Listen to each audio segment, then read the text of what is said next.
श्री स्वामी समर्थ. जय जय स्वामी समर्थ. माझ्या स्वामी कृपा चॅनलमध्ये सर्वांना नमस्कार. उद्या आहे दर्श अमावस्या आणि शनी जयंती देखील आहे. तर या दिवशी काही उपाय तोडगे आपण करत असतो, उतारे करत असतो. त्याचप्रमाणे प्रत्येक आईला वाटत असतं आपला मुलगा हा अभ्यासात हुशार व्हावा, त्याची प्रगती व्हावी. कुठे जॉब करत असेल तर देखील त्याची तिथे प्रगती व्हावी. प्रत्येक त्याचे काही नजरदोष असेल, काही बाधा असतील, मुलं रागीटपणा करत असतील, हट्टीपणा करत असतील तर तो कमी व्हावा यासाठी आपण उपाय करत असतो. त्याचप्रमाणे उद्या दर्श अमावस्येच्या दिवशी आईने आपल्या मुलांवरून एक वस्तू ओवाळून टाकायची आहे. ही वस्तू काय टाकायची आहे ते जाणून घेण्याआधी तुम्ही माझ्या स्वामी कृपा चॅनलला सबस्क्राईब नक्की करा.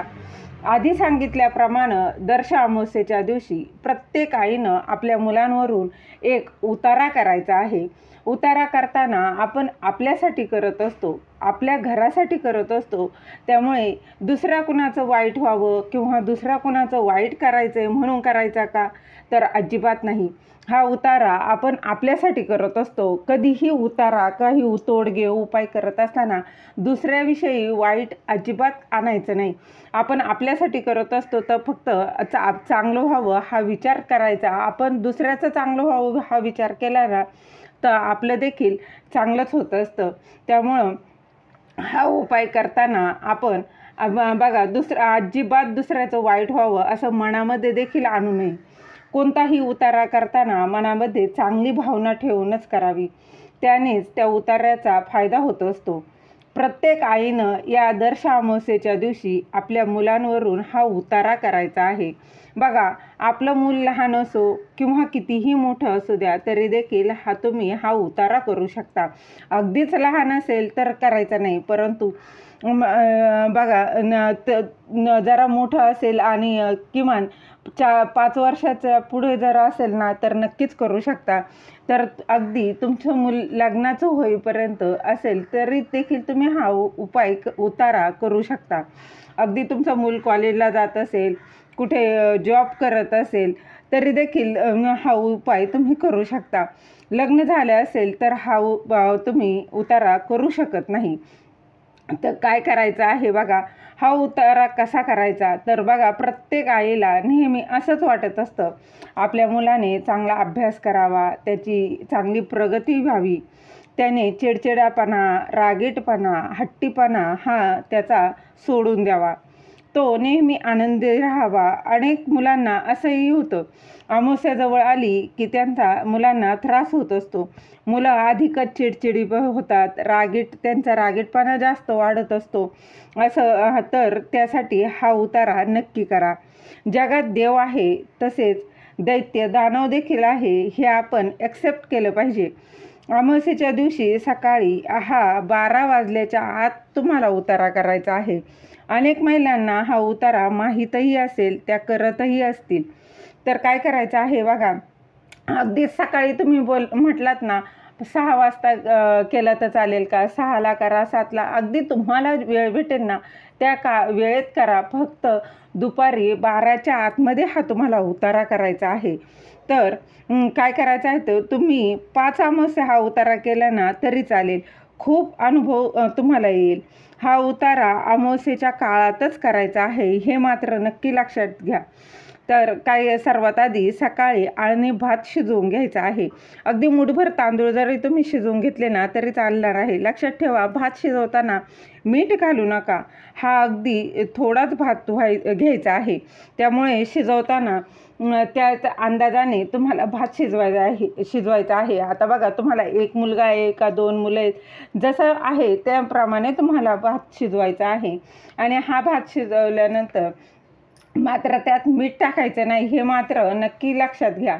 भात संपूर्ण उतार्यासाठी वापरायचा आहे. नंतर उरलेला भात खायचा का, तर अजिबात नाही, खायचा नाही. म्हणून तो वेगळाच थोडा शिजवून घ्यायचा आहे. बघा, तुम्ही एकदा किंवा 2दा किती मुलं आहेत ना त्याप्रमाणे तुम्ही करायचं आहे, त्याप्रमाणे हा भात शिजवायचा आहे. त्यानंतर हा आळणी भात मुलांवरून तुम्हाला 7 वेळा उतरवायचं आहे आणि उतरवत असताना तुम्ही सर्व मनात अशा सकारात्मक विचार ठेवायचा आहे. अगदीच मनातल्या मनात असा विचार करा, माझा मुलगा चांगला अभ्यास करतो, त्याचा चिडचिडेपणा नाहीसा झालेला आहे, त्याची प्रगती होत आहे.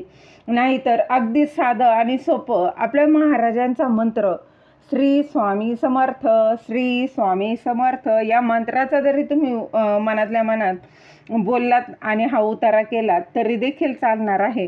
नंतर हा भात मुलांवरून 7 वेळा उतरवायचा आहे आणि जी काही इडापिडा आहे, साडेसाती आहे, जी काही दळिंद्रे आहे, काही बाधा नजरदोष आहे, त्या जात आहे असं देखील मनात म्हणायचं आहे. परंतु हे म्हणताना मनातल्या मनातच तुम्ही म्हणायचं आहे. त्यानंतर हा भात पक्ष्यांना खाऊ घालायचा आहे. तुमच्या घराबाहेर अंगण असेल तर तुम्ही अंगणात देखील ठेवू शकता किंवा गच्चीवर ठेवू शकता, खिडकीत ठेवू शकता. पक्षी खातील अशा ठिकाणी तुम्हाला हा भात ठेवायचा आहे.